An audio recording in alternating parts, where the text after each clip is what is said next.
Episode 121। आयु का वेदू को समझाना। मान ने उसे देखा और बोला, क्या करूं जिससे वह मान जाए? आइडिया है कोई आपके पास? नित्या ने कुछ सोचा और फिर बोली, वैसे तो वह छोटी छोटी चीजों में खुश हो जाती है। मैं तो कहती हूँ उसके लिए ढेर सारे फ्लावर और चॉकलेट लेकर आओ। उसे भाभी की तरह लिली फ्लावर बहुत पसंद है, और चॉकलेट के लिए तो वह कुछ भी कर सकती है। हाँ, साथ में आइसक्रीम या पेस्ट्रीज और ले आना। मुझे लगता है इतना काफी होगा। मान ने उसकी बात सुनी तो तुरंत गौरव को कॉल किया। इधर गौरव बेचारा आज ही तो नित्या से फ्री हुआ था। उसने जैसे ही अपने बॉस का कॉल देखा तुरंत कॉल पिक किया। तो उधर से मान ने कहा, मुझे एक फ्लोर बुके, ढेर सारी चॉकलेट और साथ में कुछ आइसक्रीम और प्रेस्टीज भी चाहिए। जल्दी से जल्दी शेखावत मेंशन ये सब पहुंचा दो। ये कहकर मान ने बिना उसकी बात सुने फोन काट दिया। गौरव ने हैरान परेशान होकर अपने फोन को देखा और खुद से ही बोला, यह आदमी करना क्या चाहता है? मेरी जान लेकर मानेगा क्या? लेकिन वह ये बातें खुद से ही कर सकता था। मान के सामने उसकी बोलती बंद हो जाती थी। उसने गहरी सांस भरी और बिना मन के ही उठकर मान के बताए काम में लग गया। जल्दी ही मान ने जो कुछ भी ऑर्डर किया था सब कुछ आ चुका था। अब सबसे बड़ी परेशानी है थी कि वेदाक्षी के कमरे तक वह सारा सामान पहुंचाया कैसे जाए, क्योंकि वेदाक्षी खुद को कमरे में बंद करके बैठी थी। यहाँ तक कि डिनर का टाइम भी हो चुका था और उसने कमरे में ही खाना खाया, लेकिन उसने अब तक दरवाजा नहीं खोला था। नित्या ने मान को देखा और बोली, मुझे लगता है तुम्हारा प्लान फ्लॉप होने वाला है। मान ने गहरी सांस भरी और बोला, ऐसा बिल्कुल नहीं होगा। मैं उसे जरूर मनाऊंगा, और अभी तो बस शुरुआत है। उसके लिए तो मैं कुछ भी कर सकता हूँ। आयु ने उसे देखते हुए कहा, तुम उसकी जिद जानते नहीं हो मान, इसलिए ऐसा बोल रहे हो। हम सबने उसे बचपन से देखा है, बहुत ज्यादा जिद्दी है वह। कोई उसे पसंद आ जाता है तो फिर वह उसे बहुत प्यार करती है, लेकिन अगर कोई उसे नापसंद हुआ तो वह फिर कभी उसकी शक्ल तक नहीं देखना चाहती। और उसकी जिद का तो तुम पूछो ही मत। मान ने गहरी सांस ली और उठते हुए फ्लावर बुके और वहां पड़े केक को उठाकर बोला, मनाऊंगा तो मैं जरूर उसे। ये कहते हुए वह बैकयार्ड में चला गया। नित्या और आयु ने एक दूसरे को देखा। तभी नित्या बोली, चलो भाभी देखते हैं, आखिर क्या करने वाला है ये हीरो अपनी हीरोइन के लिए। ये कहते हुए उसने ड्रामेटिक वे में मुंह बनाया। आयु को उसकी शक्ल देखकर हंसी आ गई और वह दोनों मान के पीछे पीछे चली आई। जो सामान मान वहां पर छोड़कर गया था वह सारा सामान उन दोनों के हाथों में था। वही अध्याय मान के एफर्ट्स देख रहा था जो वह अपनी बीवी को मनाने में लग रहा था। इधर मान ने वेदाक्षी की बालकनी पर एक लेडर लगा रखी थी जिस पर वह चढ़ा हुआ था। उसने पहले फ्लावर बुके और केक को बालकनी में रखा और फिर नीचे की तरफ देखा जहां नित्या और आयु खड़े थे। उन दोनों के हाथों में सामान था। मान ने मुस्कुरा कर कहा, थैंक यू बुआ। थैंक यू चाची। ये कहते हुए उसने उन दोनों के हाथ से सामान लिया और वापस सारा सामान लाकर बालकनी में रख दिया। उसने उन दोनों को बालकनी से देखा और बोला, अब मैं चला अपनी रूठी बीवी को मनाने। ये कहते हुए वह पूरा सामान लेकर कमरे में अंदर आ गया। वेदाक्षी उस वक्त कमरे में नहीं थी, शायद वह वॉशरूम में थी। मान वही आराम से बैठ गया। उसने केक को टेबल पर अरेंज किया और उसके आसपास सारी पेस्ट्रीज, चॉकलेट और वह फ्लावर बुके रख दिया। हालांकि उसे उम्मीद नहीं थी कि इतनी जल्दी वेदाक्षी मान भी जाएगी, लेकिन फिर भी उसे कोशिश तो करनी ही थी। थोड़ी देर बाद वॉशरूम का दरवाजा खुला और वेदू बाहर निकली। वह अभी नहाकर निकली थी। मान की नज़र उस पर जाकर टिक गई। उसने एक शर्ट और लोअर पहन रखा था जिसमें वह बहुत क्यूट लग रही थी, और खास बात यह थी कि उसके पजामे और शर्ट पर क्यूट क्यूट शिनचान के स्टिकर लगे हुए थे। मान ने मन ही मन कहा, ये तो सच में बच्ची है, मेरी बात तो मानी जाएगी। लेकिन अगले कल उसने अपनी बात को सिरे से नकारते हुए कहा, माननी होती तो मान चुकी होती मान, तुझे कोशिश तो करनी पड़ेगी। वेदू ने जब मान को देखा तो उसे घूरते हुए बोली, तुम यहाँ क्या कर रहे हो? क्या तुम्हें एक बार में मेरी बात समझ नहीं आती? मुझे तुम्हारी शक्ल तक नहीं देखनी है, तुम क्यों बार बार मेरे सामने आ जाते हो? उसने कुछ गुस्से से कहा, और यह गुस्सा कोई बनावटी गुस्सा नहीं था। उसे सच में मान की प्रेजेंस से नफरत होने लगी थी। उसे गुस्सा आ रहा था उसे वहां देखकर। वह अपने आसपास उसे नहीं देखना चाहती थी, लेकिन मान था कि उसे अकेला छोड़ने को तैयार नहीं था। मान ने उसे देखा और आराम से बोला, गुस्सा करने से कुछ नहीं होगा वेदू, जो हो चुका है उसे हम दोनों नहीं बदल सकते हैं। तुम कोशिश तो करो समझने की। वेदू उसके पास गई और उसकी कलाई पकड़ उसे दरवाजे की तरफ ले जाने लगी। मान ने अपने कदम रोक लिए और बोला, मैं कहीं नहीं जाऊंगा। वेदू ने दरवाजे की तरफ देखा और फिर मान की तरफ देखते हुए बोली, तुम अंदर कैसे आए? दरवाजा तो बंद है। तभी वेदाक्षी की नज़र बालकनी की तरफ गई और उसे समझते देर नहीं लगी कि वह कैसे अंदर आया है। वेदाक्षी ने मान को देखा और बोली, ठीक है, तुम्हें माफ़ी चाहिए ना मेरी, तो जैसे अंदर आए थे वैसे ही बाहर चले जाओ, मुझे तुमसे कोई बात नहीं करनी है। ये कहते हुए उसने मान से चेहरा फेर लिया। मान ने गहरी सांस भरी और धीरे से बोला, वेदू, ट्राई टू अंडरस्टैंड। हम सब कुछ खो देंगे, कुछ भी नहीं बचेगा हम दोनों के हाथ में, अगर सब कुछ ऐसा ही रहा तो। वेदू ने इस बार कुछ तेज आवाज में कहा, लीव। मान ने अब कुछ भी कहना जरूरी नहीं समझा और वो चुपचाप बालकनी में चला गया। वेदाक्षी ने जल्दी से जाकर बालकनी लॉक कर ली। मान उसे ग्लास डोर से देख रहा था, लेकिन वेदू ने चिढ़कर पर्दे लगा दिए। मान ने गहरी सांस भरी और वही दीवार से टेक लगाकर बैठ गया। वह वहां से कहाँ ही जाता, वैसे भी उसे पता था कि घर में उसे कोई भी इतनी जल्दी एक्सेप्ट नहीं करने वाला, खासकर तब जब उसने इतनी बड़ी गलती करती थी। तनिष्ठा भी उससे नाराज थी और अध्याय ने भी उसे वार्निंग दी थी। अथर्व उससे पहले से ही चिढ़ता था और आयु और नित्या वह तो खुद बच्चों जैसी थी। वेदाक्षी की नज़र तभी टेबल पर गई। उसने जब वह सारी चीजें और वह केक देखा जिस पर सॉरी लिखा हुआ था और एक छोटा सा हॉट और स्माइली बना हुआ था, न जाने क्यों वह सब देखकर वेदाक्षी की आंखों में नमी आ गई और वह बेड पर मुंह के बल लेट गई और उसने अपना मुंह तकिए में छुपा लिया और रोते हुए मन ही मन बोली, तुमने ऐसा क्यों किया? करो खड़ूस मान, मैं तुम पर सबसे ज्यादा भरोसा करने लगी थी, मुझे नहीं पता था कि तुम ही मुझे इतना बड़ा धोखा दोगे। बहुत दर्द हो रहा है, इतना तो मुझे कभी महसूस भी नहीं हुआ जितना मैंने सिर्फ इन 2-3 दिनों में महसूस कर लिया है। न जाने वह कब तक रोती रही और रोते रोते उसे वैसे ही नींद आ गई। इधर मान भी बालकनी में दीवार से टेक लगाए सो चुका था। अगली सुबह किसी ने वेदू के कमरे का डोर नॉक किया। वेदाक्षी चौंक कर उठी। उसने इधर उधर देखा, टेबल पर अभी भी सारा सामान वैसा का वैसा पड़ा था जैसा मान छोड़कर गया था। वो उठी और उसने अपने मुंह पर हाथ फेरा और फिर उठकर दरवाजा खोला।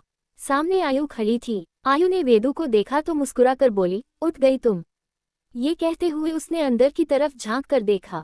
उसे लगा था मान वही होगा, लेकिन वहां तो कोई नहीं था। तभी उसकी नज़र टेबल पर रखे सारे सामान पर गई। आयु ने जब सारा सामान वैसे का वैसा देखा तो उसे निराशा हुई। उसे पता था वो इतनी जल्दी नहीं मानने वाली। आयु ने वेदू को देखा और फिर बोली, मान कहाँ है? वह रात को यही तो आया था। वेदू ने बड़े आराम से कहा, मैंने उसे वापस भेज दिया, मुझे नहीं पता वह कहाँ है। आयु ने झट से कहा, लेकिन वो घर में तो कहीं भी नहीं है। वेदू ने एक दर्द भरी मुस्कान के साथ कहा, वापस चला गया होगा।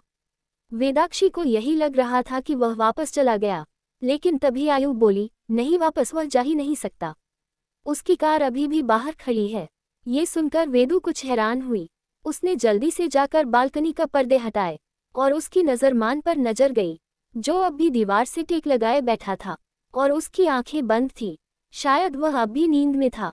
आयु ने जब मान को वहां देखा तो वेदाक्षी को देख धीरे से बोली, वेदू, सामने वाले इंसान के एफर्ट्स हमें नज़रअंदाज नहीं करने चाहिए, क्योंकि अगर सामने वाले के लिए ये सब अति हो गई ना तो फिर वह बिल्कुल भी एफर्ट नहीं लगाएगा।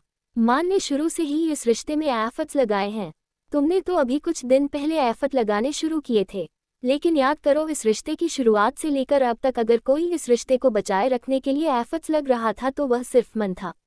मैं तुम्हें एक सलाह दे रही हूँ, उस इंसान को कभी मत खोना जो तुम्हारे लिए कुछ भी कर सकता है। मान से अच्छा जीवन साथी तुम्हें नहीं मिल सकता। मैं यह नहीं कह रही कि उसे माफ कर दो या फिर उसने गलती नहीं की, उसने गलती की है, लेकिन उतनी ही सजा दो जितना उस गलती की सजा है, बाकी तुम्हारी मर्जी। ये कहते हुए आयु वापस चली गई। एपिसोड 122 मान की एक और प्लानिंग। उसने जल्दी से जाकर बालकनी का पर्दे हटाए और उसकी नज़र मान पर नजर गई, जो अब भी दीवार से टेक लगाए बैठा था और उसकी आंखें बंद थी। शायद वह अब भी नींद में था। आयु ने जब मान को वहां देखा तो वेदाक्षी को देख धीरे से बोली, वेदू, सामने वाले इंसान के एफर्ट्स हमें नज़रअंदाज नहीं करने चाहिए, क्योंकि अगर सामने वाले के लिए ये सब अति हो गई ना तो फिर वह बिल्कुल भी एफर्ट नहीं लगाएगा। मान ने शुरू से ही इस रिश्ते में एफर्ट्स लगाए हैं। तुमने तो अभी कुछ दिन पहले एफर्ट लगाने शुरू किए थे, लेकिन याद करो, इस रिश्ते की शुरुआत से लेकर अब तक अगर कोई इस रिश्ते को बचाए रखने के लिए एफर्ट्स लग रहा था तो वह सिर्फ मन था। मैं तुम्हें एक सलाह दे रही हूँ, उस इंसान को कभी मत खोना जो तुम्हारे लिए कुछ भी कर सकता है। मान से अच्छा जीवन साथी तुम्हें नहीं मिल सकता। मैं यह नहीं कह रही कि उसे माफ कर दो या फिर उसने गलती नहीं की। उसने गलती की है, लेकिन उतनी ही सजा दो जितना उस गलती की सजा है। बाकी तुम्हारी मर्जी। ये कहते हुए आयु वापस चली गई। वेदाक्षी की नजरें मान पर थी। उसने कभी भी यह उम्मीद नहीं की थी कि मान उसकी खातिर यूं फर्श पर बैठे बैठे सो जाएगा। वेदू को उसे ऐसे देखकर बिल्कुल भी अच्छा नहीं लग रहा था, लेकिन उसे अब भी मान पर गुस्सा आ रहा था। उसका गुस्सा बिल्कुल भी शांत नहीं हुआ था। शायद उसे गुस्से से ज्यादा डिसअपॉइंटमेंट थी जो मान के उस मूव ने उसे दी थी। उसने कभी भी यह नहीं सोचा था कि मान उसे इतना बड़ा धोखा देगा, और इसी वजह से वेदाक्षी निराश थी। तभी मान की पलकें हिली और उसने हल्की सी हरकत की। वेदाक्षी ने तुरंत उस तरफ देखा और अगले ही पल वो पर्दे के पीछे छुप गई। वो मान को बिल्कुल ऐसे दिखाना चाहती थी जैसे उसने उसे देखा ही ना हो। तभी मान ने अपनी आंखें खोली। सूरज सर पर चढ़ाया था और इसी वजह से मान की नींद खुल गई थी। उसने अपनी आंखें मसली और अंगड़ाई लेते हुए उठ खड़ा हुआ। हालांकि उसकी कमर पर उसके रात को बेतरतीबी से सोने का असर पड़ा था, लेकिन फिर भी वह सब कुछ सहन करने को तैयार था। उसने बालकनी का दरवाजा देखा जो अभी भी बंद था। उसने गहरी सांस ली और फिर सीढ़ी से नीचे उतर गया। वेदाक्षी पर्दे के पीछे से सब कुछ देख रही थी, लेकिन उसने कुछ भी नहीं कहा। आज का दिन भी पूरा यूं ही बीत गया। वेदाक्षी का वही उखड़ा हुआ सा बिहेवियर मान के सामने था। मन नहीं समझ पा रहा था कि वह ऐसा क्या करे जिससे वह अपनी रूठी हुई पत्नी को मना सके। उसने गलती की थी और वह मान रहा था। उसने कुछ सोचा और रात के लिए कैंडल लाइट डिनर प्लान किया। उसने छत पर सारी प्रिपरेशन करवाई। अच्छे से उसने छत को डेकोरेट करवाया। अब दिक्कत सिर्फ यह थी कि वेदू को वहां तक लाया कैसे जाए, क्योंकि उसकी बात तो वो बिल्कुल नहीं मानती। मान ने चारों तरफ नजर दौड़ाई। पूरी छत पर छोटी छोटी फेरी लाइट जल रही थी और साथ में व्हाइट और रेड कर्टन से वहां की डेकोरेशन हुई थी। फ्लोर पर लाल और सफेद रंग के खूब सारे हॉट शेप के बैलून बिखरे पड़े थे। वहीं एक तरफ एक राउंड टेबल लगाया गया था जिस पर डिनर का सामान और साथ में एक केक रखा गया था। उसके साथ ही मान ने कुछ और चीजें भी वहां रखी थी। बस अब वेदू के आने की देरी थी। उसने कुछ सोचा और नित्या के पास चला गया। नित्या अभी अभी ऑफिस से आई थी। उसने मान को जब देखा तो बोली, क्या बात है, तुम यहाँ, वह भी इस वक्त, कुछ हुआ है क्या? मान ने उसे देखते हुए कहा, कुछ करो ना यार, कुछ भी करके वेदू को छत पर भेजो। नित्या उसे अजीब तरह से देखने लगी तो मान बोला, डोंट टेल मी कि कपल्स के बीच होने वाली हर बात आपको पता होनी चाहिए। बस कुछ भी करके उसे छत पर भेज दीजिए। नित्या ने मुस्कुराकर उसे देखा और फिर बोली, अच्छा ठीक है, समझो तुम्हारा काम हो गया, लेकिन हाँ इसके बदले उस असिस्टेंट को कुछ और दिन मेरे पास छोड़ना।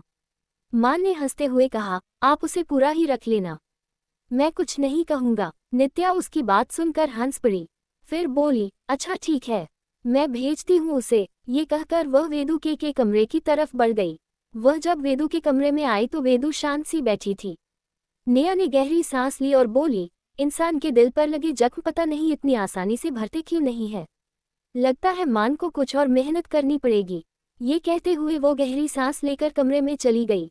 वेदू ने जब नित्या को देखा तो बोली, क्या हुआ बुआ, आप यहाँ? नित्या ने उसे देखते हुए कहा, तू क्या यहाँ बैठी है, बोर नहीं होती क्या? पूरा दिन इस छोटी सी कमरे में घुसे रहती है।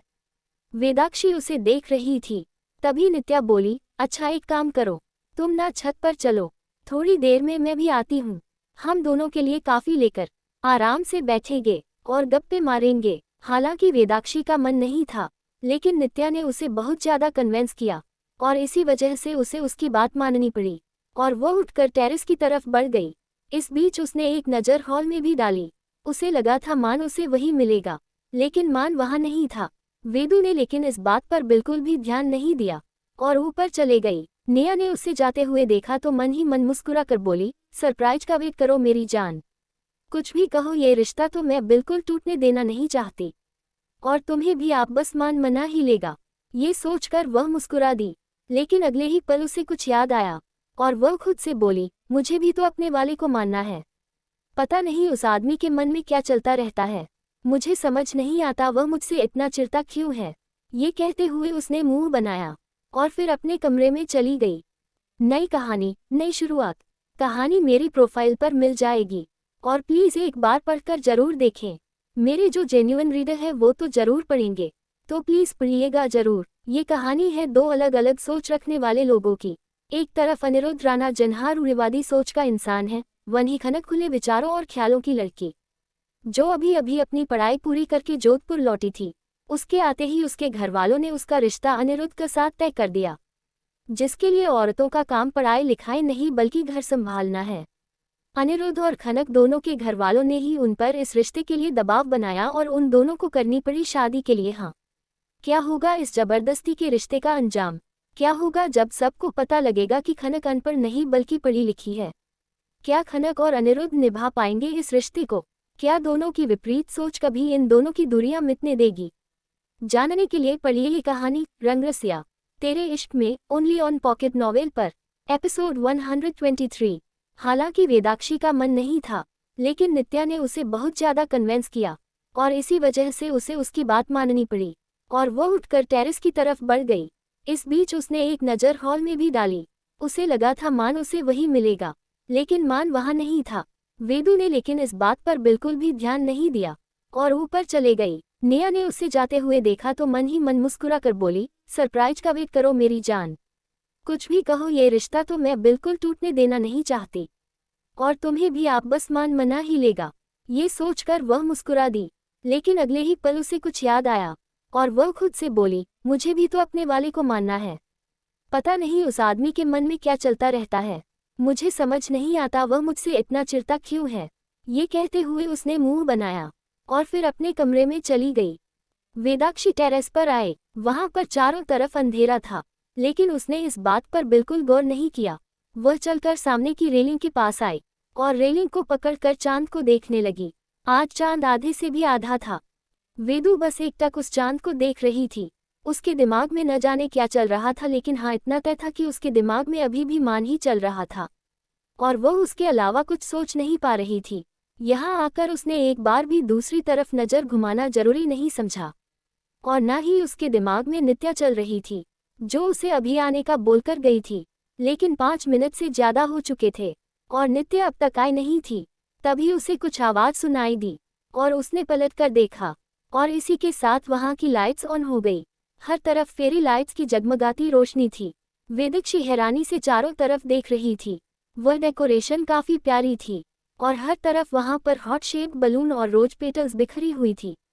वेदाक्षी हैरान थी कि तभी मान की आवाज आई, सरप्राइज। वेदाक्षी ने मान को देखा और उखड़े अंदाज में बोली, यहाँ क्या कर रहे हो और यह क्या हरकत है? तुम क्या करने की कोशिश कर रहे हो? क्या जताना चाहते हो तुम अब? एक बार फिर मान के दिल को चोट तो पहुंची, लेकिन इस बार वह बिल्कुल भी पीछे हटने के मूड में नहीं था। उसने अपने कदम वेदाक्षी की तरफ बढ़ा दिए और उसके पास जाकर अचानक से उसकी बाजू पकड़ उसे अपनी तरफ खींचा। वेदाक्षी उसके सीने से आ टकराए। मान ने उसे देखते हुए कहा, तुम्हें मेरी तड़प, मेरा प्यार, मेरा दर्द कुछ नहीं दिखता ना? मैं कह रहा हूँ कि मैंने गलती की है। मैं मान रहा हूँ अपनी गलती वेदू, और सुधारने की कोशिश भी कर रहा हूँ। तुम जो कहोगी वह करने को तैयार हूँ। तुम एक बार बोलकर तो देखो। इस तरह उखड़ा हुआ बिहेवियर मत करो मेरे साथ। चोट लगती है, मुझे भी दर्द होता है। वेदाक्षी ने उसके सीने पर अपने हाथ रखे और उसे दूर करते हुए बोली, और मेरी चोट का क्या? मेरे दर्द का क्या? मैं कहाँ जाऊँ? तुमने मुझे एक ऐसी उम्मीद दी जिसके बाद मुझे कोई और नजर ही नहीं आ रहा, जिसके पास जाकर मैं सब कुछ अपने मन की कह पाऊँ। तुमने मुझे अपनी आदत लगाई, उसके बारे में क्या? वह एक बार फिर उससे बहस करने पर उतर आई थी। मान समझ नहीं पा रहा था कि वह इन सारी चीजों को कैसे टैकल करे। उसने गहरी सांस ली और शांत से आवाज में बोला, वेदू प्लीज नई शुरुआत करते हैं ना? मुझे कुछ भी नहीं चाहिए, मुझे सिर्फ तुम चाहिए। मैं नहीं रह पाऊंगा तुम्हारे बिना। प्लीज यकीन करो, बहुत प्यार करता हूँ तुमसे, और आज से नहीं बहुत पहले से। तुम तो मुझे जानती भी नहीं होगी तब से। ये कहते हुए वह अपने घुटनों पर बैठ चुका था। उसने अपनी गर्दन झुकाते हुए कहा, तुम जो सजा दोगी सब मंजूर है, लेकिन तुम्हारे बिना रहना नहीं। उद्धरण चिन्ह। वेदू पहले ही सदमे में थी। मान का इस तरह से कन्फेशन उसने कभी भी सोचा भी नहीं था। उसे नहीं पता था कि वह इंसान उससे प्यार करता था। उसे तो लगा था कि मान भी उसकी तरह है, जबरदस्ती के अनजाने से रिश्ते में बंधा था। हालांकि वह रिश्ता मान ने ही प्लान किया था, लेकिन फिर भी वेदाक्षी ने उससे लव कन्फेशन तो बिल्कुल भी एक्सपेक्ट नहीं किया था। मान उसके सामने सर झुकाए बैठा था। उसने एक बार फिर अपनी बात दोहराते हुए कहा, यकीन करो मेरा बहुत प्यार करता हूँ तुमसे। मानता हूँ गलती की है, लेकिन सब कुछ तुम्हें पाने के इरादे से किया। मुझे लगा कि मैं संभाल लूंगा सब कुछ, लेकिन नहीं संभाल पाया। हर चीज में मेरी गलती है, मैं मान रहा हूँ, लेकिन एक मौका तो मैं डिजर्व करता हूँ ना। वेदिक्षी ने उसे देखा और बोली, इन सब का कोई फायदा नहीं है, तुम अपनी कोशिशें करना बंद कर सकते हो। ये कहकर वह वहां से नीचे चली गई। मान उसे रोक भी नहीं पाया। उसे समझ नहीं आ रहा था कि वेदाक्षी को मनाए कैसे, लेकिन जो भी था अभी भी उसने हार नहीं मानी थी। इधर वेदू नीचे आई तो हॉल में काफी चहल पहल थी। असल में रुद्रिका और निर्णय वहां आए थे। रुद्रिका ने जब वेदाक्षी को देखा तो उसकी तरफ कदम बढ़ा दिए, लेकिन वेदू ने अपना चेहरा फेर लिया और वहां से आगे बढ़ गई। एक पल को रुद्रिका के कदम रुक गए, लेकिन फिर अगले ही पल वो वेदू के पीछे चली गई। चाहे जो भी था, जैसा भी था, वह दोनों बहनें थीं और रुद्रिका जानती थी कि इस बार उसकी भी गलती थी, लेकिन उसने जो कुछ भी किया था सिर्फ वेदू की भलाई के लिए किया था और वेदिक्षी को समझाने के लिए ही तो वह यहाँ आई थी। हाँ, वह बात अलग थी कि वेदू समझेगी या नहीं, ये सब उसे पर डिपेंड करता था। रुद्रिका का काम फिर भी एक बार उसे सब कुछ एक्सप्लेन करना था। थोड़ी देर बाद मान भी उसके पीछे पीछे चला आया था। मान का चेहरा देखकर ही नित्या और आयु समझ गई कि उसका ये प्लान भी फ्लॉप हो गया। आयु और नित्या को मान के लिए काफी बुरा लग रहा था। वही अथर्व मान को घूर रहा था, लेकिन अध्याय परेशान सा उसे देख रहा था। अध्याय सच में परेशान था। वह न तो वेदू को ऐसे देख पा रहा था और न ही मान को। दोनों ही अपनी जिंदगी की अजीब से जंग में उलझे हुए थे। आयु ने सबको देखा और बोली, पहले सब लोग डिनर कर लीजिए।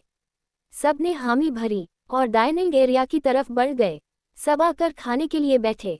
मान उस तरफ से वापस जाने को हुआ कि अध्याय ने उसे टोकते हुए कहा, कहाँ जा रहे हो? बैठकर खाना खाओ। मान ने उसे देखा फिर बोला, भूख नहीं है पापा। अध्याय ने गहरी सांस ली और उसके पास जाकर उसके कंधे पर हाथ रखते हुए बोला, इतने में हार मान गए, क्या ही मना लोगे तुम उसे? मान अध्याय को देखने लगा तो अध्याय बोला, खुद का ख्याल नहीं रख पाए तो उसका क्या रखोगे? चलकर चुपचाप खाना खाओ। ये कहते हुए अध्याय ने उसका हाथ पकड़ा और उसे ले जाकर कुर्सी पर बैठा दिया। लेकिन मान अब भी उदास था। निर्णय ने मान के कंधे पर हाथ रखा तो मान ने उसे देखा और एक गहरी सांस भरी। मान का मन किया कि वह अपने भाई को गले लगाकर रोए, लेकिन इस वक्त सब लोग मौजूद थे और वह अपने दिल की बात किसी को बताना नहीं चाहता था। सब लोगों ने साथ में खाना खाया और जाने को हुए कि नित्या ने चाहत कर कहा, कोई कहीं नहीं जाएगा, सब लोग यहाँ पर है। रुद्रा भी आ गई है तो हम सब महफिल जमाएंगे, जहाँ पर सारे कपल अपनी अपनी लव स्टोरी सुनाएंगे। अथर्व ने उसे देखते हुए कहा, अपनी बचकानी हरकतें बंद कर। नित्या ने मुंह बनाया और बोली, आप तो चुप ही रहो, आपके जितना खड़ूस कोई हो ही नहीं सकता। आयु ने झट से कहा, बिल्कुल ठीक कहा तुमने, ये तो है खड़ूस। हम सब आज इसी टॉपिक पर बात करेंगे और वैसे भी अथर्व को तो इस टॉपिक पर बात करने से भी डर लगता है। उसकी बात सुनकर अथर्व ने आयु को घूर कर देखा, लेकिन आयु पर उसका कोई असर ही नहीं पड़ा। उसने मुंह बनाया और बोली, मैं जल्दी से काम निपटा कर आती हूँ, फिर सब लोग साथ में बैठेंगे। ये कहकर वह जल्दी से किचन में भाग गई। एपिसोड 124। सब लोगों ने साथ में खाना खाया और जाने को हुए कि नित्या ने चाहत कर कहा, कोई कहीं नहीं जाएगा, सब लोग यहाँ पर है। रुद्रा भी आ गई है तो हम सब महफिल जमाएंगे, जहाँ पर सारे कपल अपनी अपनी लव स्टोरी सुनाएंगे। अथर्व ने उसे देखते हुए कहा, अपनी बचकानी हरकतें बंद कर।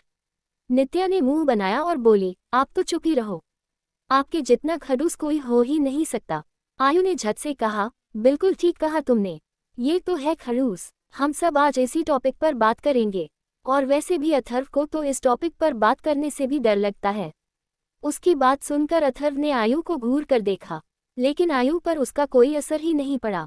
उसने मुंह बनाया और बोली, मैं जल्दी से काम निपटा कर आती हूँ, फिर सब लोग साथ में बैठेंगे। ये कहकर वह जल्दी से किचन में भाग गई। थोड़ी देर बाद सब लोग हाल में मौजूद थे। नित्या वेदू और रुद्रिका को भी मना कर ले ही आई थी। रुद्रिका वेदाक्षी से कोई ज्यादा बात तो नहीं कर पाई थी, लेकिन फिर भी उसने कोशिश की थी। लेकिन उसके बाद नित्या उन दोनों को बुलाने चली आई, इसलिए उन दोनों की बात अधूरी रह गई। अब सब लोग आकर हॉल में बैठ चुके थे। सारे कपल पास पास बैठे थे। नित्या ने मान और वेदाक्षी को जबरदस्ती पास में बैठा दिया। हालांकि अथर्व उसे घूर कर देख रहा था और तनिष्ठा भी उसकी हरकत पर कुछ खास खुश नजर नहीं आई थी। लेकिन फिर भी इस वक्त किसी ने कुछ कहा नहीं। नित्या अपनी जगह पर बैठते हुए बोली, तो अब गेम शुरू करते हैं। रूल कुछ भी नहीं है, बस सबको अपनी अपनी लव स्टोरी शेयर करनी है। और स्टार्ट करेंगे हम हमारे घर के सबसे लड़ाकू कपल से, यानी कि मेरे भैया भाभी। आयु ने खुश होकर तालियां बजाई कि अथर्व ने उसका हाथ पकड़ नीचे करते हुए कहा, शांति से बैठो। आयु का मुंह बन गया और वो बोली, शांति से क्यों बैठो? उसने लव स्टोरी पूछी है। मैं बताऊंगी ना हमारी लव स्टोरी, और हमारी शादी कैसे हुई थी यह भी बताऊंगी। अथर्व ने उसे घूर कर देखा और बोला, कुछ भी बकवास करने की जरूरत नहीं है। तभी वेदू ने कहा, चाचू बताने दो ना, मुझे जानना है। सब लोग वेदाक्षी को देखने लगे थे। यह अजीब था, लेकिन ये पहली बार था इन दिनों में जब उसने सामने से कुछ कहा था और कुछ जानने की बात की थी। अब अथर्व ने कुछ भी नहीं कहा। आयु ने खुश होकर कहा, तो मैं शुरू करती हूँ। बात कुछ ऐसी है कि सबको पता है कि मैं और अथर्व बचपन से एक साथ रहे हैं और हम दोनों ने मिलकर ढेर सारी शैतानियां भी की है कि यहाँ बैठा हर शख्स हमारी शैतानी का गवाह होगा। बच्चों को छोड़ दे तो, अथर्व ने उसके सिर में चपत लगाते हुए कहा, तुम क्या बच्चों की माँ हो?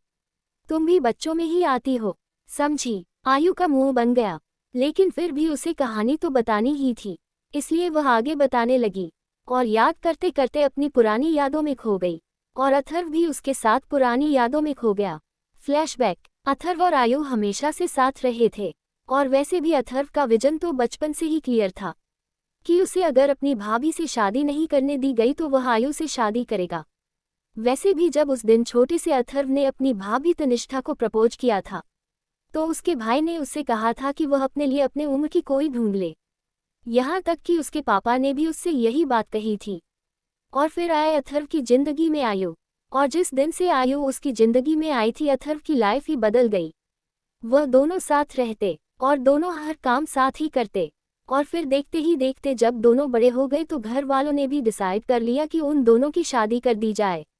आयु तो हमेशा से ही कहती थी कि वह अथर्व से ही शादी करेगी और अथर्व उसके दिल में भी बस आयु ही थी। किसी को कोई ऑब्जेक्शन तो था नहीं, इसलिए दोनों का रिश्ता पक्का करके शादी की डेट निकलवा ली गई। सारे फंक्शन बड़ी हंसी खुशी हुए, लेकिन शादी वाले दिन हुआ सबसे बड़ा कांड, जो किसी ने भी सोचा नहीं था।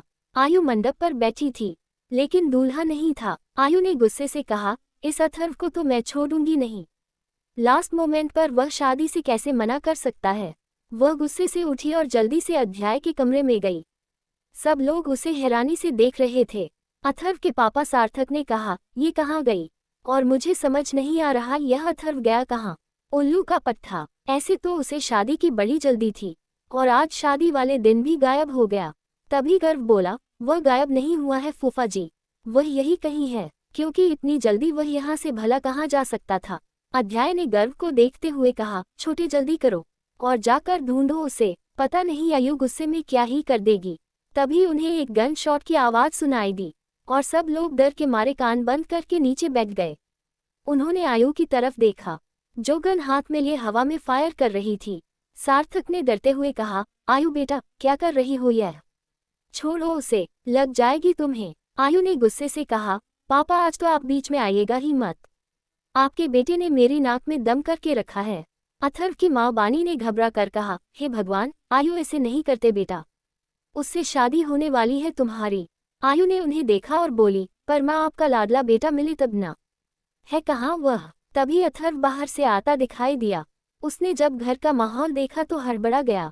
उसने तो बस आयु के साथ एक प्रैंक किया था, उसे नहीं पता था उसका प्रेम कितना भारी पड़ जाएगा। उसने बस आयु को एक मैसेज ड्रॉप किया कि वह उससे शादी नहीं कर सकता और गायब हो गया। और अब लौट रहा था। उसे लगा था कि शायद अब लौटकर उसे शादी कर ही लेनी चाहिए। वैसे भी वह एक प्रैंक था, उसे बस आयु को छेड़ना था, लेकिन उसे नहीं पता था कि बात इतनी बढ़ जाएगी। तभी सार्थक की नज़र अथर्व पर गई और उसने उसे देख कुछ गुस्से से कहा, यह क्या हरकत थी अथर्व? कहाँ गए थे तुम? शादी से मना करने का क्या मतलब? तभी बनी ने कहा, बिल्कुल, हमने शादी से पहले तुम्हारी मंजूरी पूछी थी ना। और आयु प्यार करती है तुमसे, तुम प्यार करते हो उसे, फिर दिक्कत क्या है? अभी कोई तीसरा भी उससे सवाल करता और अथर्व किसी का जवाब देता उससे पहले ही आयु ने गुस्से में आकर बंदूक अथर्व के माथे पर रख दी। और सब लोग यह नज़ारा देखकर हैरान रह गए। आयु काफी गुस्से में नजर आ रही थी और सबको पता था कि वो जब तक हंसती खिलखिलाती रहती थी तब तक सब ठीक रहता था, लेकिन जब उसे गुस्सा आता था तो वह कुछ भी कर सकती थी। एपिसोड 125। उसे लगा था कि शायद अब लौटकर उसे शादी कर ही लेनी चाहिए। वैसे भी वह एक प्रैंक था, उसे बस आयु को छेड़ना था, लेकिन उसे नहीं पता था कि बात इतनी बढ़ जाएगी। तभी सार्थक की नज़र अथर्व पर गई और उसने उसे देख कुछ गुस्से से कहा, यह क्या हरकत थी अथर्व? कहाँ गए थे तुम? शादी से मना करने का क्या मतलब? तभी बनी ने कहा, बिल्कुल, हमने शादी से पहले तुम्हारी मंजूरी पूछी थी ना। और आयु प्यार करती है तुमसे, तुम प्यार करते हो उसे, फिर दिक्कत क्या है? अभी कोई तीसरा भी उससे सवाल करता और अथर्व किसी का जवाब देता उससे पहले ही आयु ने गुस्से में आकर बंदूक अथर्व के माथे पर रख दी और सब लोग यह नज़ारा देखकर हैरान रह गए। आयु काफी गुस्से में नजर आ रही थी और सबको पता था कि वो जब तक हंसती खिलखिलाती रहती थी तब तक सब ठीक रहता था, लेकिन जब उसे गुस्सा आता था तो वह कुछ भी कर सकती थी। आयु की अचानक की गई इस हरकत से हर कोई घबरा गया था। अथर्व ने घबरा कर कहा, आयु क्या कर रही है? आयु ने गन पॉइंट उसके सिर पर दबाते हुए कहा, चुपचाप से चलकर मंडप में बैठो तुम। अगर जरा सी भी बकवास की ना तो यही कि यही भेजा उड़ा दूंगी तुम्हारा, समझे? चुपचाप चलकर मंडप में बैठो। ये कहते हुए उसने अथर्व का हाथ पकड़ा और उसे खींचकर मंडप में ले गई। उसने अथर्व को बैठाया और खुद भी उसके बगल में बैठते हुए उसके माथे पर फिर से बंदूक लगाकर बोली, कुछ भी बकवास मत करना, समझे? ये कहते हुए उसने पंडित जी को देखा और बोली, आप बैठे बैठे मुंह क्या देख रहे हैं मेरा? मंत्र पढ़िए, शुरू कीजिए विधि। पंडित बेचारा होश में आया। वह अब तक आयु की दादागिरी देखकर हैरान था। उसने धीरे से कहा, जजमान आप इस तरह विवाह विधि पर गन लेकर नहीं बैठ सकते। आयु ने उसे घूर कर देखा और दांत पीसते हुए बोली, मुझसे ना ज्यादा 3-5 करने की जरूरत नहीं है। एक तो वैसे ही मेरे होने वाले पति ने मेरा दिमाग खिसका दिया है, अगर अब आपने कुछ ऐसा वैसा बोला ना तो मैं पता नहीं क्या करूंगी। अथर्व आयु को देख रहा था जो गुस्से में पागल हुए जा रही थी। बेचारे ने लाचारगी से अपने पापा और भाई की तरफ देखा। अध्याय और सार्थक ने एक दूसरे को देखा और फिर अथर्व को देखकर अपने कंधे उचका दिए, जैसे कहना चाह रहे हो तो तुम्हारी गलती थी। जब तुम्हें पता था वह तुम्हें लेकर इतनी पजेसिव है तो तुम्हें ऐसा करना ही नहीं चाहिए था। बेचारा अथर्व मुंह लटका कर रह गया। पंडित जी ने जल्दी ही मंत्र शुरू कर दिए। अथर्व कुछ बोलने की कोशिश करता तो आयु उसे आंखें दिखाकर अपनी गन दिखा देती, जैसे कहना चाह रही हो, अगर एक शब्द भी बोला ना तो मुझसे बुरा कोई नहीं होगा और मैं ट्रिगर दबाने में एक बार भी सोचूंगी नहीं। अध्याय और सार्थक उनकी हरकतों को देख रहे थे। वही बानी भी ये देखकर हैरान थी। तनिष्ठा ने बानी को देख कहा, बुआ आपका बेटा ना सच में अलग है। कौन कह सकता है कि यह शांत सा रहने वाला अथर्व जो दूसरों पर धौंस जमाता रहता है, वह इस लड़की के सामने भीगी बिल्ली बनकर रहता है। बानी ने मुंह बनाया और बोली, होता है, क्या कर सकते हैं, प्यार चीज ही ऐसी है, इंसान को बदलने पर मजबूर कर ही देती है। लेकिन मुझे मेरे बेटे का ये चेंजमेंट बहुत अच्छा लगा। मैं तो हमेशा से ही आयु को अपनी बहू बनाना चाहती थी और आज मेरा सपना पूरा हो रहा है। मैं तो खुश हूं कि कोई तो है जो इसकी लगाम खींच कर रख सकता है। उसकी बात सुनकर तनिष्ठा हंसते हुए बोली, बात तो सही है। इधर आयु और अथर्व के फेरे हुए और उसके बाद सिंदूरदान के साथ अथर्व ने आयु को मंगलसूत्र पहनाया और मंगलसूत्र पहनने के साथ ही आयु के चेहरे पर मुस्कान लौट आई। इतनी देर तो वही यूं गुस्से में बैठी थी। उसने अपने गले में पड़े मंगलसूत्र को देखा और उसे हाथ से छुआ। अथर्व ने गहरी सांस ली और धीरे से बोला, यार मैंने सिर्फ मजाक किया था, तुम तो जान लेने पर उतारू हो गई। आयु ने उसे घूरते हुए देखा और बोली, तुम तो कमरे में चलो, बताती हूँ मैं तुम्हें। अथर्व बस गहरी सांस भर कर रह गया, लेकिन उसने कुछ कहा नहीं। इसके बाद वह दोनों खड़े हुए और अपने से सब बड़ों का आशीर्वाद लिया। शादी हो चुकी थी और आयु और अथर्व दोनों ही बेहद खुश थे और घर वाले उनसे ज्यादा खुश थे क्योंकि उन्होंने उन दोनों को बचपन से देखा था और उनके साथ के अकॉर्डिंग उन्होंने हमेशा से चाहा था कि वह दोनों हमेशा साथ रहे। फ्लैशबैक एंड आयु अपने ख्यालों से बाहर आई और मुस्कुरा कर बोली, हमारी शादी अतरंगी ढंग से जरूर हुई, लेकिन मैं ये कह सकती हूँ कि हमारी शादी दुनिया की बेस्ट शादी में से एक थी। मेरे लिए तो वह किसी सपने से कम नहीं है जो सच हो गया हो।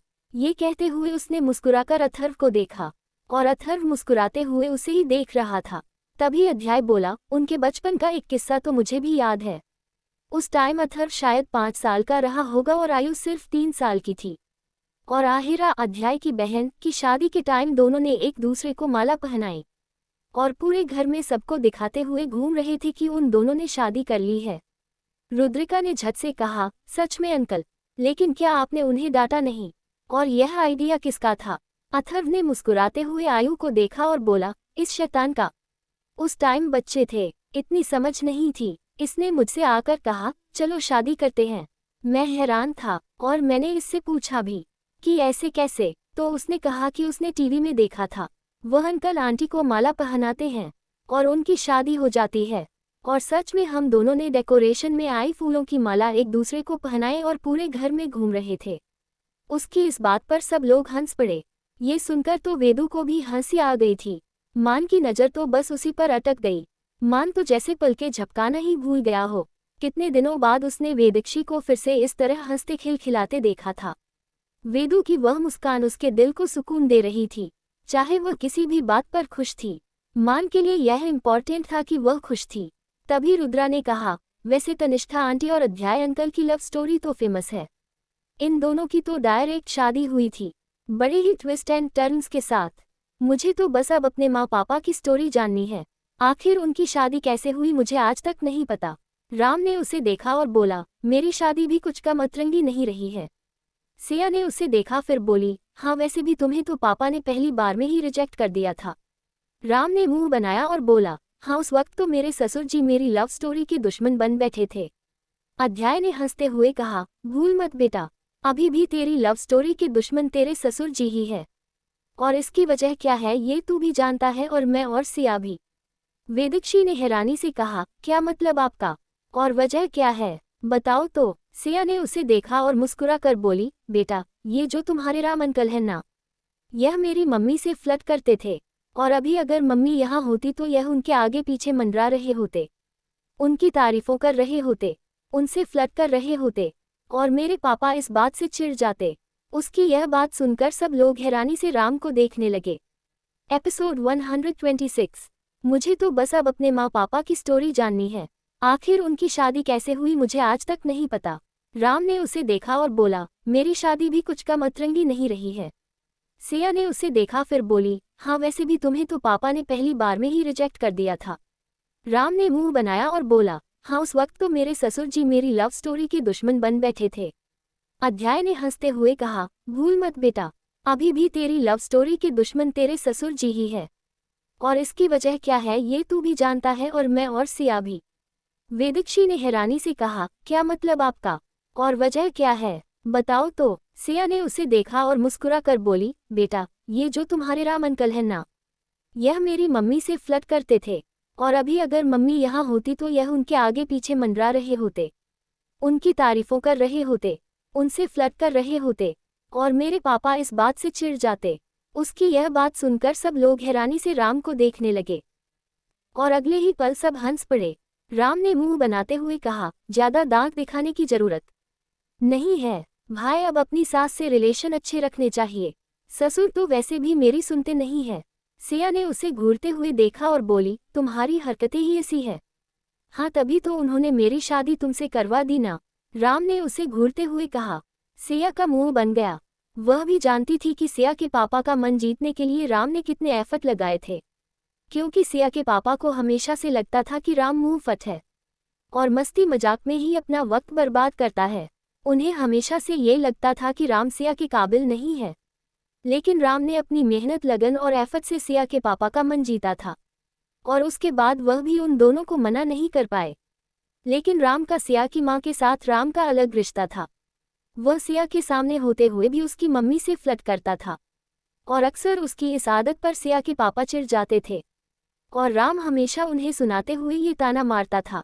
अध्याय ने उन सब को देखा और बोला, और पता है सिया के पापा को चिढ़ाने के लिए क्या डायलॉग यूज करता था ये? उद्धरण चिन्ह। रुद्रिका और वेदू ने एक साथ कहा, वह क्या? अध्याय ने हंसते राम की एक्टिंग करते हुए कहा, अरे मम्मी, लोग क्या जाने आप कितनी सुंदर हो।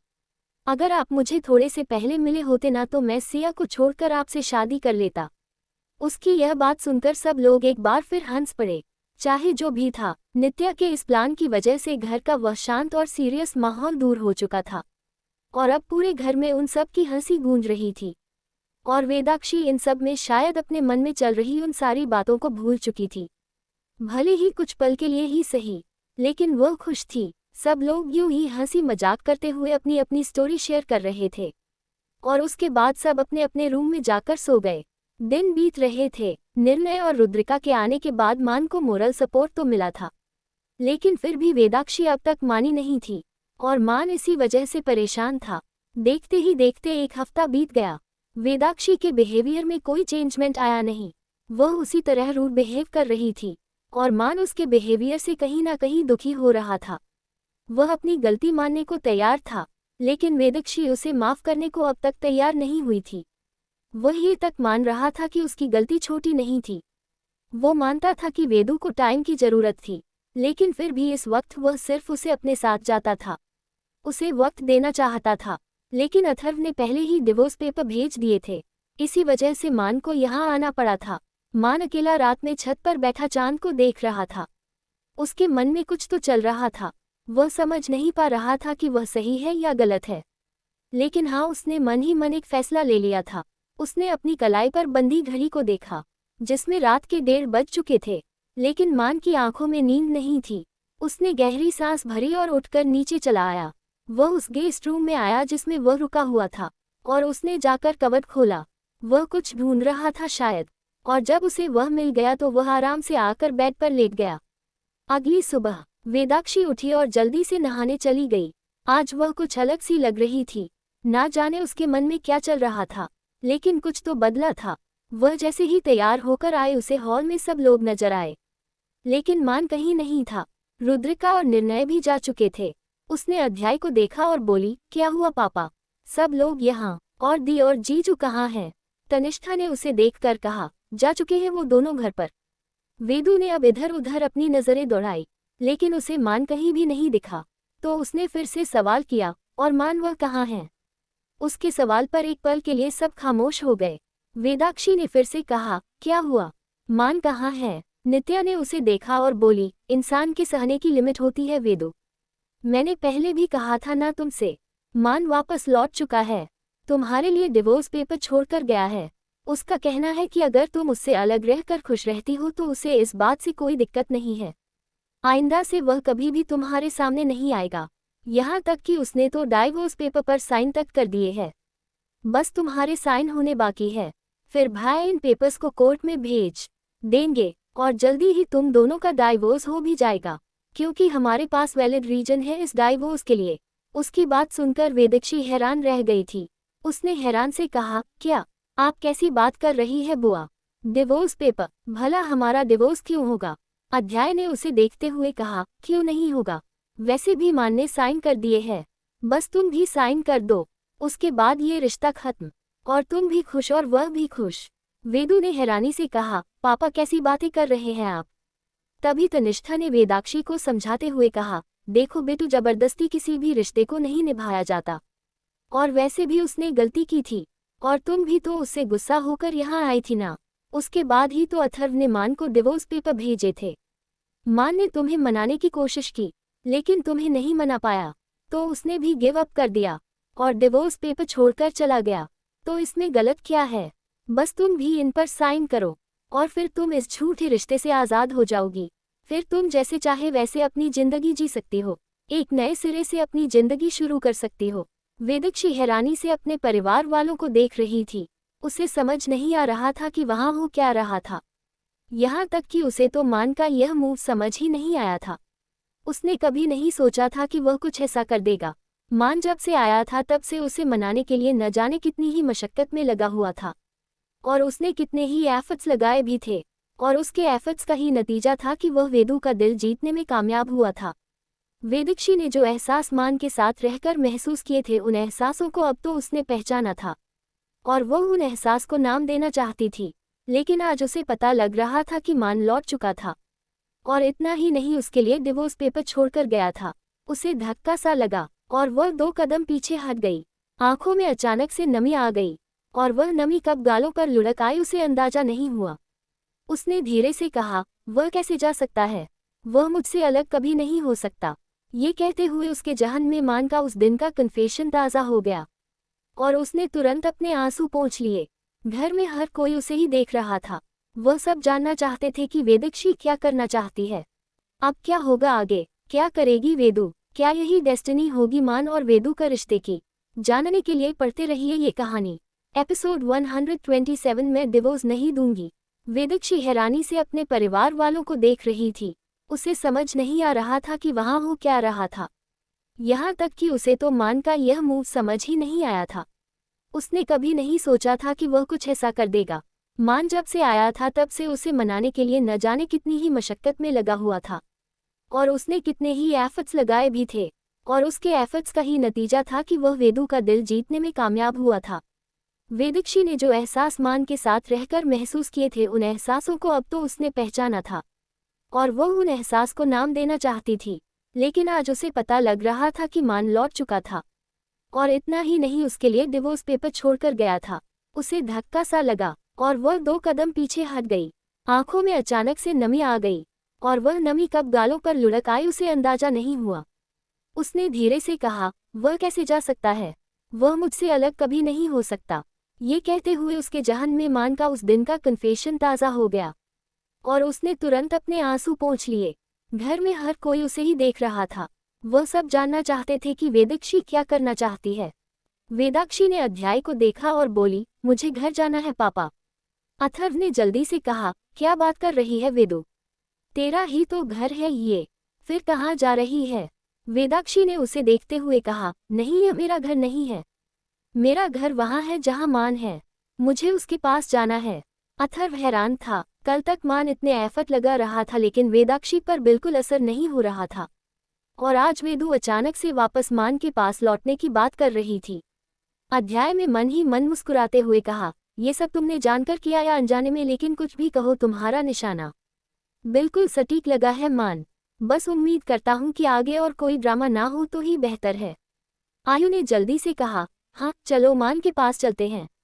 अथर्व ने आयु को घूर कर देखा तो आयु ने उसे देखते हुए कहा, कम ऑन अथर्व, इतना भी रूड होने की जरूरत नहीं है।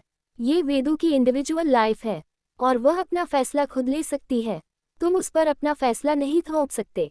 तुम चाहते हो कि उन दोनों का डिवोर्स हो जाए लेकिन वह नहीं चाहते ना, तो डिवोर्स नहीं होगा। भले ही मैंने कोई कानून की पढ़ाई ना की हो लेकिन इतने कानून तो मैं भी जानती हूँ और मैं लिख कर दे सकती हूँ कि मान भी ये डिवोर्स नहीं चाहता। अथर्व ने उसे देखा और बोला, डिवोर्स पेपर वो खुद छोड़कर गया है, वह भी साइन करके। मैंने उससे नहीं कहा था, समझी? अध्याय ने उसे देखा और बोला, अगर तुम जिससे प्यार करते हो उसकी खुशी के लिए अपने कदम पीछे ले रहे हो तो इसमें कुछ गलत नहीं होता है अथर्व। मान ने वही किया है। वह वेदु से प्यार करता है। उसने इतनी कोशिश की लेकिन जब उसे लगा कि वेदु पर कुछ भी असर नहीं हो रहा है तो उसने वेदु को इंडिपेंडेंट छोड़ दिया, अपना फैसला लेने के लिए, अपनी लाइफ जीने के लिए। वह जो चाहे वह कर सकती है और उसकी खुशी के लिए वह वापस लौट गया। मुझे नहीं लगता कि उसने कुछ गलत किया है। वेदाक्षी ने अपने पापा को देखा और बोली, मुझे इस वक्त सही गलत का डिस्कशन नहीं करना है। मुझे मान के पास जाना है और मैं जा रही हूँ। ये कहते हुए उसने टेबल पर पड़ी आयु की कार की चाबी उठाई और बाहर दौड़ते हुए बोली, चाची आपकी कार ड्राइवर अंकल छोड़ जाएंगे। ये कहकर वह तुरंत बाहर निकल गई। अध्याय उसकी हरकत पर हल्के से हंस दिया। तनिष्ठा ने उसे घूरते हुए कहा, हर बार अपनी बेटी की साइड लेने में बिल्कुल नहीं चूकते ना आप। अध्याय ने उसे देखा और बोला, तानी भी मैच्योर। मैं मानता हूँ तुम नाराज हो लेकिन तुम भी जानती हो और मैं भी कि मान बुरा लड़का नहीं है और मुझसे पहले तो तुमने उसे एक्सेप्ट किया था ना, तो फिर अब क्या हो गया? तनिष्ठा के पास उसके सवाल का कोई जवाब नहीं था इसलिए वह चुप रह गई। इधर वेदाक्षी राजावत मेंशन के लिए निकल चुकी थी। उसके मन में बहुत सी बातें चल रही थी। उसने खुद से कहा, यह आदमी इतनी जल्दी गिव अप कैसे कर सकता है? कल तक यह मेरे लिए इतने एफर्ट लगा रहा था और एक रात में ही ऐसा क्या हो गया जो यह वापस लौट गया? उसे तो मैं छोड़ूंगी नहीं। हिम्मत कैसे हुई इसकी मुझे छोड़कर जाने की? वह गुस्से में मान को कोसते हुए ड्राइविंग किए जा रही थी और जल्दी ही वह घर पहुंच गई। उसने कार रोकी और उतरकर अंदर चली आई। उसे एक मेड नजर आई जो झाड़ू लगा रही थी। वेदाक्षी ने अपने सूट के दुपट्टे को कंधे पर डाला और साइड में गांठ लगाते हुए उस मेड के हाथ से झाड़ू लेकर बोली, दीदी आप कुछ और काम कीजिए, अभी तो मुझे किसी की सफाई करनी है। वो मेड हैरान थी, वेदाक्षी यहाँ नहीं थी, ये उसे पता था, लेकिन वह अचानक से आ गई और आते ही उसके हाथ से झाड़ू ले लिया। आखिर हो क्या रहा था? तभी मान उसे सीढ़ियों से उतरता नजर आया। उसकी नजरें उसे साइड गई नहीं जहां वेदू खड़ी थी। वह नीचे आते हुए बुझी हुई सी आवाज में बोला, चाची माँ नाश्ता दे दो, सर दर्द से फटा जा रहा है। वेदाक्षी ने उसे घूर कर देखा और बोली, गला दबा दूं मैं तुम्हारा, सारे दर्द से एक साथ छुटकारा मिल जाएगा। उसकी आवाज सुनकर मान हैरान था। उसने उस तरफ अपनी नजर उठाकर देखा जहां वेदाक्षी खड़ी उसे घूर रही थी, लेकिन मान को लगा वह उसका वहम है। उसने अपनी पलकें जल्दी जल्दी झपकाकर आंखों को मसलते हुए कहा, ये ख्याल चले क्यों नहीं जाते मेरे जहन से। वेदू ने उसकी तरफ कदम बढ़ाए और उसे झाड़ू से मारते हुए बोली, तुम्हारी हिम्मत कैसे हुई मुझे वहां अकेले छोड़कर आने की, और तुम्हारी हिम्मत हुई कैसे मुझे बिना बताए आने की। मान ने उछलते हुए कहा, क्या कर रही हो, पागल हो गई हो क्या? लगती है यार, पागल वागल हो गई हो क्या? कौन सा नशा करके आए हो? वेदू ने उसे घूरा और बोली, नशा तो तुमने कर रखा है, बेवकूफ आदमी, तुम मुझे छोड़कर कैसे आए? मुझे बस इतना बताओ, तुमने क्या मेरा मजाक समझ रखा है? जब मन किया आकर मानते हो और जब मन किया छोड़कर चले जाते हो। मेरी भी जिंदगी है, कोई खिलौना नहीं है तुम्हारे हाथों का। जब मन किया पास बुला लिया, जब मन किया दूर कर दिया। उनका हल्ला गुल्ला सुनकर सब लोग बाहर आ चुके थे। अंशिका हैरानी से वेदाक्षी को देख रही थी और उसने धीरे से कहा, भाभी भाई को मार क्यों रही है?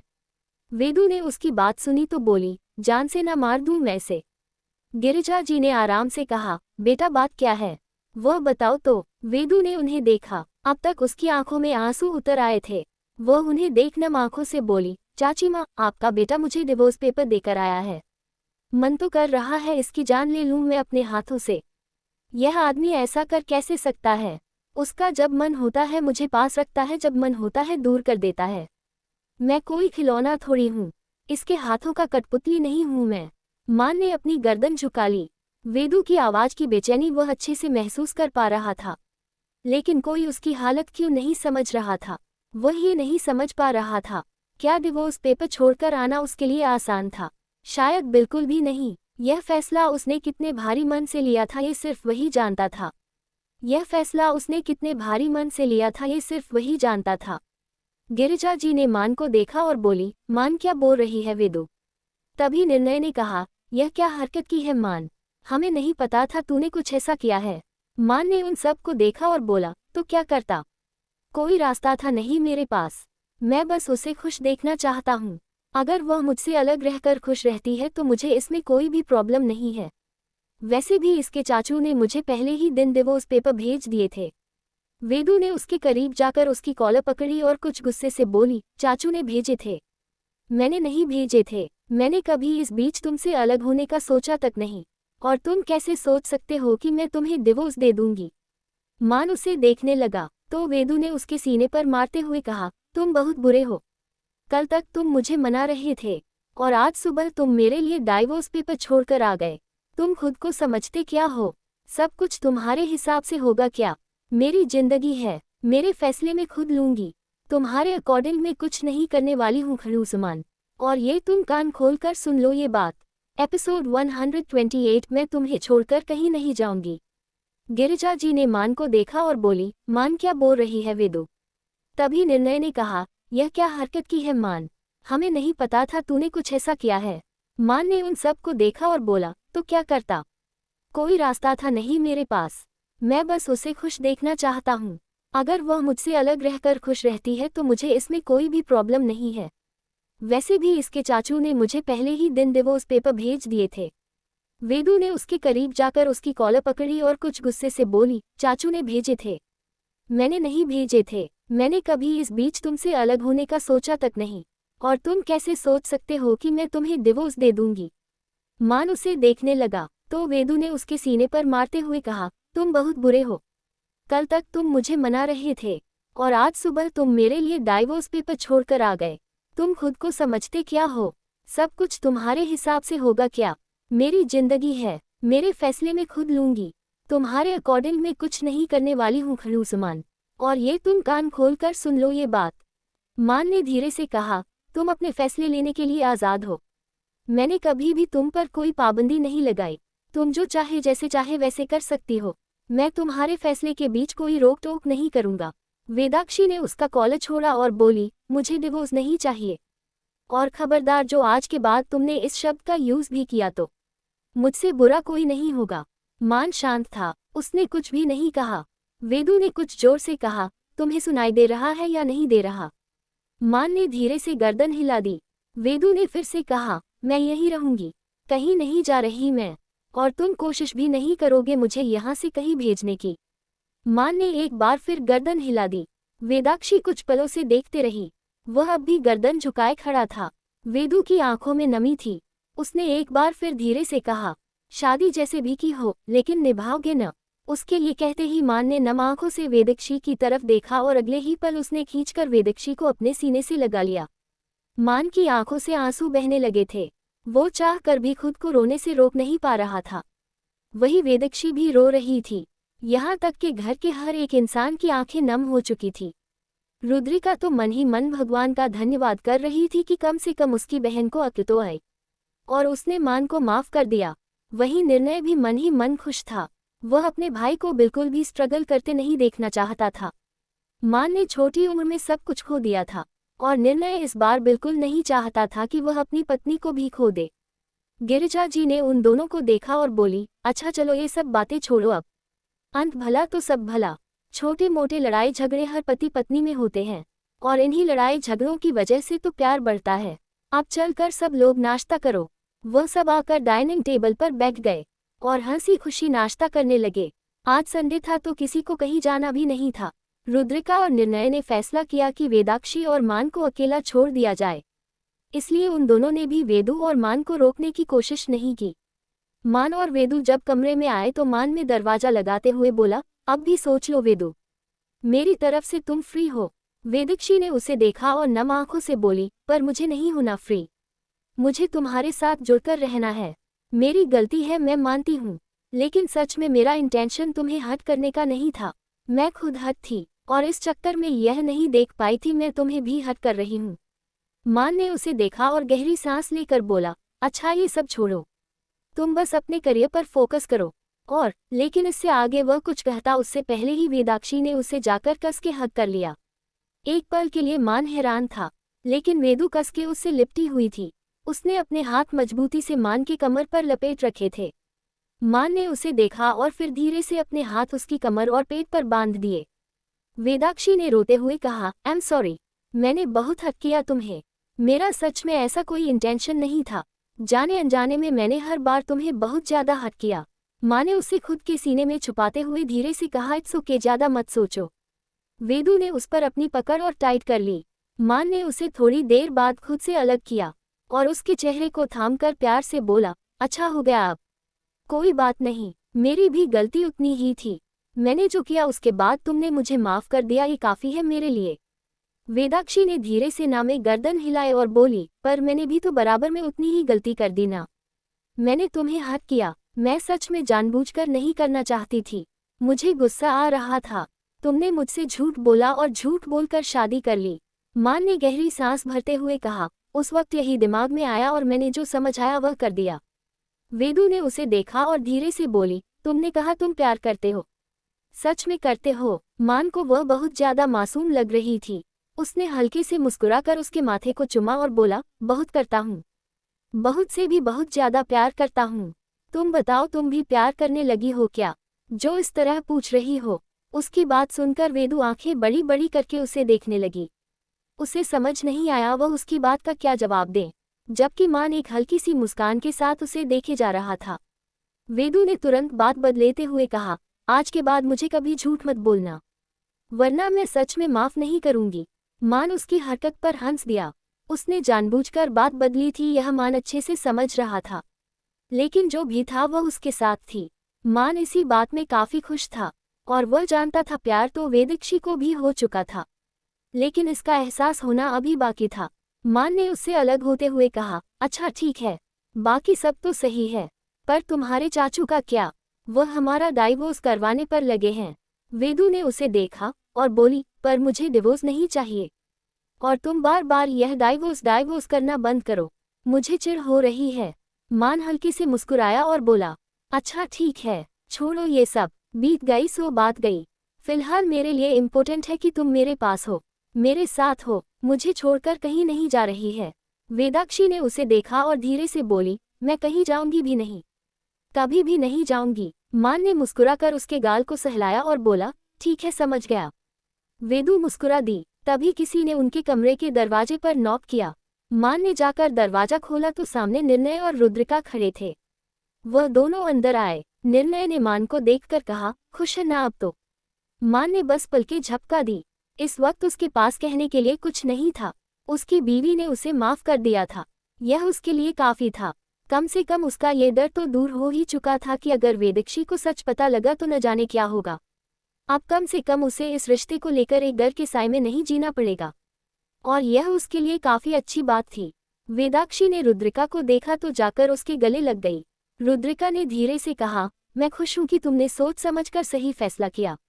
वेदू ने धीरे से कहा, थैंक यू दी मुझे समझाने के लिए, वरना शायद मैं अपने हाथों अपनी जिंदगी उजाड़ लेती। रुद्रिका ने उसका सिर सहलाया और फिर उसका माथा चूम कर बोली, तेरी बड़ी बहन के होते हुए भला तेरे साथ कुछ गलत हो सकता है? मैं हर कदम पर तेरे साथ रहूंगी, एंड ट्रस्ट मी, अगर मान इन सब में कहीं भी गलत होता तो तुमसे पहले मैं उसके अगेंस्ट खड़ी होती। वेदाक्षी मुस्कुरा दी। तभी निर्णय ने उसके पास आते हुए कहा, क्या यार वेदू, तुमने तो हम सब की वोट लगा दी थी। वेदू ने अपने कान पकड़े और बोली, सॉरी जीजू, आगे से कभी ऐसी गलतियां नहीं करूंगी। निर्णय ने मुस्कुराकर उसके सर को सहला दिया और बोला, मान से अच्छा लाइफ पार्टनर ना तो तुम्हें मिल सकता है और ना ही तुमसे अच्छा जीवन साथी मान को। तुम्हारे आने के बाद मैंने मान में कई से बदलाव देखे, तुम्हें खोने का डर भी मैं उसकी आंखों में देख चुका हूँ। तुम नहीं जानती जब उस दिन अथर्व चाचू ने डाइवोर्स पेपर घर भिजवा दिए थे तो उसकी क्या हालत हुई थी। ये सुनकर वेदू ने माँ की तरफ देखा। मान ऐसे प्रिटेंड कर रहा था जैसे वह कुछ सुन ही ना रहा हो। निर्णय में गहरी सांस ली और बोला, पर खुशी की बात यह है कि अब सब कुछ ठीक है, और अब सब कुछ ठीक ही रहेगा। वेदू उसकी बात सुनकर मुस्कुरा दी। एपिसोड 130, वेदाक्षी का इंतजार। गौरव ने कुछ चिढ़कर कहा, मेरी पर्सनल लाइफ में तुम घुस आए हो। अच्छा खासा मैं मान सर के साथ काम कर रहा था, मुझे नहीं पता तुमने क्या सोचकर मुझे उनसे उधार में मांगा। वैसे देखा जाए तो अब तो सर के पापा भी उनको एक्सेप्ट कर चुके हैं, तो मुझे नहीं लगता कि मुझे भी यहाँ रहना चाहिए ना। तुम बस मुझे बता दो कि मैं अपनी कंपनी वापस कब से ज्वाइन कर सकता हूँ, ताकि मैं सुकून से एक जगह रहकर काम कर पाऊँ, वरना मैं ना तो यहाँ रहकर काम कर पा रहा हूँ और ना वहाँ का संभाल पा रहा हूँ। हालांकि नित्या बिल्कुल नहीं चाहती थी कि गौरव यहाँ से कहीं और जाए। सच बात तो यह थी कि वह उसे पसंद करने लगी थी, और पहली नज़र से ही उसे गौरव काफ़ी पसंद आ गया था। लेकिन गौरव का ये कहना कि वह अपना काम ठीक से नहीं संभाल पा रहा, ये बात नित्या को अच्छी नहीं लगी। उसे तो लगा था कि सब कुछ ठीक रहेगा, लेकिन आज गौरव की प्रॉब्लम सुनकर उसे लगा कि शायद उसने गलत किया। उसने गौरव को देखते हुए कहा, अच्छा ठीक है, तुम चाहो तो आज से ही वापस वहां पर ज्वाइन कर सकते हो। मैं तुम्हें अब कभी भी परेशान नहीं करूंगी, काम को लेकर तो बिल्कुल भी नहीं। बाकी मैं अब चलती हूँ। ये कहकर वह ऑफिस से बाहर निकल गई। लेकिन गौरव के दिमाग में तो आदित्य घूम रहा था। उसे पता करना था कि यह आदमी था कौन और चाहता क्या था, इसलिए वह भी छुपाते छुपाते नित्या के पीछे हो लिया। नित्या को नहीं पता था कि गौरव उसका पीछा कर रहा है, लेकिन गौरव आज पता करना चाहता था आदित्य के बारे में सब कुछ। एक बार बस वह उसे देख लेता और उसे उसका पूरा नाम पता लग जाता तो वह उसकी पूरी जन्म कुंडली खुद ब खुद निकलवा लेता। वह नहीं चाहता था कि नित्या इस आदमी के चक्कर में किसी मुसीबत में पड़ जाए, और इस वक्त तो गौरव के गट फीलिंग्स बिल्कुल भी अच्छी नहीं थी। नित्या अपनी कार में थी, उसे बिल्कुल अंदाजा नहीं था कि गौरव उसका पीछा कर रहा है। जल्दी ही उसने कार को एक कैफे के बाहर रोका और कार से उतरकर अपना हैंडबैग थामते हुए कैफे के अंदर की तरफ बढ़ गई। गौरव ने उसकी कार के पीछे अपनी कार रोकी और उस तरफ देखने लगा जहां नित्या जा रही थी। उसने मन ही मन कहा, चल क्या रहा है आखिर। गौरव ने अपनी घड़ी में टाइम देखा तो 7:30 बज रहे थे। उसने मन ही मन खुद से कहा, अभी थोड़ी देर में अंधेरा हो जाएगा, और यह यहाँ घर से इतनी दूर इस एरिया में आए है। इस लड़की को अंदाजा भी है कि यह कहाँ है। उसने गहरी सांस भरी और कार से उतरकर नित्या के पीछे पीछे कैफे में चला गया। वह कैफे में एंटर हुआ और उसने इधर उधर नजर दौड़ा कर देखा। उसे नित्या एक लड़के के साथ प्राइवेट रूम की तरफ जाते दिखी। गौरव का माथा ठनका और उसके माथे पर बल पड़ गए। वह उनके पीछे गया। तब तक वह लोग उस कमरे में एंटर हो चुके थे। हालांकि उस कमरे का दरवाजा बंद होने से पहले गौरव ने कुछ और आवाज सुनी थी। इसका यह मतलब था कि वह लोग वहां पर अकेले तो बिल्कुल नहीं थे, लेकिन वहां पर और कौन था, गौरव को अब ये जानना था। इधर नित्या उन सबके साथ बैठी थी। उसके पास आदित्य बैठा था। लंबी चौड़ी कदद काठी का आदित्य देखने में भी काफी हैंडसम था। वहां पर लड़कियों में अकेले सिर्फ नित्या नहीं थी, बल्कि उसके कुछ और दोस्त भी थे। नित्या अपने दोस्तों के साथ हैंग आउट करने के लिए यहाँ आई थी। आदित्य ने नित्या को देखा और बोला, हम सब तो फिर भी कई बार मिल लेते हैं, एक तुम ही हो जो भाव खाती हो। उसकी बात सुनकर महक ने कहा, बिल्कुल ठीक आदि, इस मैडम का काम ही खत्म नहीं होता, ये कभी अपने दोस्तों को वक्त देती ही नहीं है। नित्या ने उन सबको देखते हुए कहा, यार मैं भी क्या करूं, तुम सब तो जानते हो ना, मॉम और डैडी यहाँ नहीं है और उनकी एब्सेंस में उनकी कंपनी मेरे अंडर होती है, और वैसे भी देखा जाए तो वो कंपनी मेरी ही है। अथर्व भाई तो अपने काम में बिजी रहते हैं, इसीलिए मुझे उस कंपनी को अच्छे से रन करना है और मैं नहीं चाहती कि मेरी मम्मा का सपना टूट जाए। तभी रोहन ने कहा, बात तो सही है, काम भी जरूरी है। आदि ने उन सबको देखा और बोला, क्या यार, क्या काम की बातें लेकर बैठ गए, कुछ मंगवाओ यार, पार्टी करते हैं, आज तो काफी दिनों बाद हम सब एक साथ बैठे हैं। रोहन ने तुरंत हामी भरी और वेटर को बुलवाया। वेटर जब अंदर आया तो उन सब ने अपना अपना ऑर्डर दिया। Champagne, wine, snacks, pizza, burger, यहाँ तक कि पता नहीं क्या कुछ। वो वेटर ऑर्डर लेकर चला गया और जब वह बाहर आया तो गौरव ने उसे पकड़ लिया और बोला, अंदर कौन कौन था। वह वेटर अचानक से हड़बड़ा गया और बोला, पर सर यह हमारी पॉलिसी की अगेंस्ट है, हम ऐसे किसी को नहीं बता सकते हैं। गौरव ने उसे घूरते हुए कहा, अंदर मेरी बीवी बैठी है, मुझे बस इतना बताओ कि उसके साथ और कौन कौन बैठा है। उस वेटर ने गौरव को देखा और उसे लगा कि वो कोई जेलेस हस्बैंड है, इसलिए उसने मुस्कुरा कर कहा, सर आपको जेलेस होने की जरूरत नहीं है, वह अकेली लड़की नहीं है, वहां पर असल में कुल 3 लड़कियां हैं और 2 लड़के हैं, तो टोटल वह 5 लोग हैं। गौरव ने ये सुनकर कुछ राहत की सांस ली कि कम से कम वह अकेली तो नहीं थी। वह वेटर जाने को हुआ कि तभी गौरव बोला, अच्छा सुनो। वेटर ने पलटकर उसे देखा तो गौरव ने उसे देख कहा, एक वेटर की यूनिफॉर्म मुझे भी मिलेगी क्या, और हाँ एक मास्क भी। उस वेटर ने हैरानी से गौरव को देखते हुए कहा, एक्सक्यूज मी सर। गौरव ने जल्दी से कहा, यार 1,000,500 रुपए ले लेना, लेकिन मेरी इतनी हेल्प कर दो प्लीज।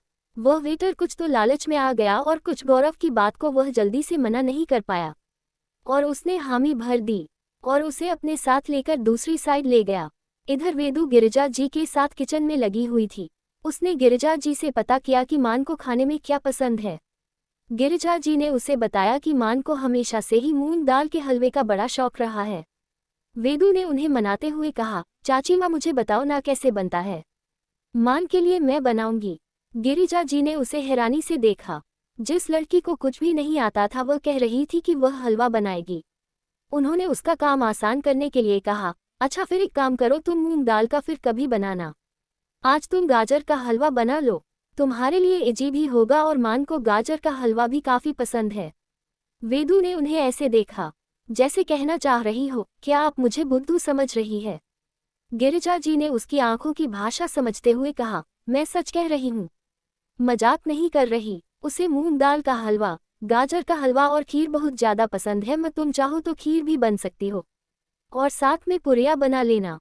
वेदाक्षी ने अपना निचला होठ लटकाते हुए कहा, मेरे मजे मत लो, मुझे इतना कुछ बनाना नहीं आता, आपको पता है ना। मैं तो आपको इसलिए पूछ रही हूँ कि आप मुझे बताओगे तो मैं कुछ बनाऊंगी, मुझे बस उसके लिए कुछ बनाना है। गिरिजा जी ने मुस्कुराकर उसके सिर पर चपत लगाते हुए कहा, चलो बताती हूँ तुम्हें। दोनों सास बहू किचन में आ चुकी थी। अब गिरिजा जी जैसे जैसे वेदाक्षी को बता रही थी वो सब कुछ वैसे वैसे कर रही थी। हालांकि उसे घबराहट भी हो रही थी और कुछ परेशानी भी हो रही थी। आज से पहले कभी भी उसने ये सारे काम किए नहीं थे, आज पहली बार वह ये सब कुछ कर रही थी। हालांकि गिरिजा जी उसकी हेल्प कर रही थी, लेकिन फिर भी वेदाक्षी के लिए ये सब कुछ थोड़ा डिफिकल्ट था। गिरिजा जी इस बात का खास ख्याल रख रही थी कि काम करते वक्त कहीं वह खुद के साथ कुछ उल्टा सीधा ना कर ले। वेदक्षी वैसे भी लापरवाह थी और उसकी हरकतें भी बच्चों जैसी होती थी, लेकिन गिरिजा जी यह भी देख पा रही थी कि मान के लिए वह कितने प्यार से खाना बना रही थी। वेदक्षी ने हलवे को स्मेल करते हुए कहा, इसकी सुगंध से तो लगता है खाने लायक तो बन नहीं जाएगा। वैसे अगर खाने लायक नहीं बना तो क्या खड़ूस मान नाराज हो जाएगा? गिरिजा जी ने मुस्कुरा कर कहा, ऐसा कुछ नहीं है। बनाने वाले के एफर्ट्स और उसका प्यार देखा जाता है। खाने में कमी बत्ती तो होती रहती है। उनकी बात सुनकर वेदू मुस्कुरा दी। थोड़ी देर बाद हलवा बनकर तैयार था और अब वेदाक्षी को बस अपने प्यारे पति परमेश्वर का इंतजार था, जिसके लिए उसने ये सारी तैयारियां की थी। अब तो उसके लिए एक एक पल काटना मुश्किल हो रहा था। गिरिजा जी उसका उतावलापन देखकर हंसे जा रही थी। उन्होंने उसे देखते हुए कहा, तेरे इस तरह चक्कर लगाने से क्या मन जल्दी आ जाएगा? वेदाक्षी ने उन्हें देखा और बोली, पर चाची माँ हमेशा तो वह जल्दी आ जाता है ना। उसने अभी यह कहा ही था कि बाहर से कार के हॉर्न की आवाज़ सुनाई दी और इसी के साथ वेदाक्षी दरवाजे की तरफ दौड़ पड़ी।